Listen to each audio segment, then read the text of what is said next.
છેલ્લા 2 વર્ષથી એક ફરિયાદી સાથે ઇન્વેસ્ટમેન્ટ ફ્રોડ આચરવામાં આવતું હતું, જેમાં ગોલ્ડ રશ માઇનિંગ કંપનીના નામનું એક ખોટી કંપનીની ઓળખ આપીને પછી ખોટી વેબસાઇટ બનાવવામાં આવી હતી અને ખોટી વેબસાઇટમાં એમની આઈડી પણ બનાવવામાં આવી હતી. ફરિયાદીનું સંપર્ક એક અંજલિ મોદી નામની છોકરીના મારફતે કરવામાં આવ્યું હતું ફેસબુક દ્વારા.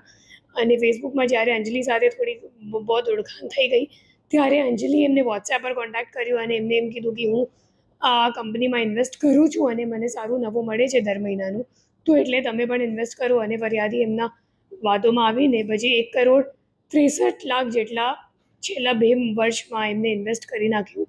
અને જ્યારે વિડ્રોવલની વાત આવી તો ત્યારે એમને ખબર પડી કે એમની સાથે છેતરપિંડી થઈ ગઈ છે, કેમ કે પછી વિડ્રોવલ માટે એ લોકો જે સામેવાળી કંપની છે એમની પાસેથી અલગ અલગ ચાર્જિસના બહાને અન્ય રૂપિયા પણ મેળવવા માટે પ્રયત્ન કરતી હતી.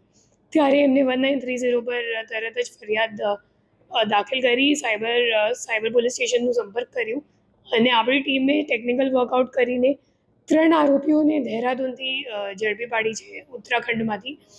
અને જે તમામ આરોપીઓ છે એ મોહમ્મદ ઇઝહાર જે અકાઉન્ટ હોલ્ડર છે એ છે, પછી બીજો આરોપી છે મોહમ્મદ સુમેર, ત્રીજો આરોપી છે મોહમ્મદ ઉવેશ.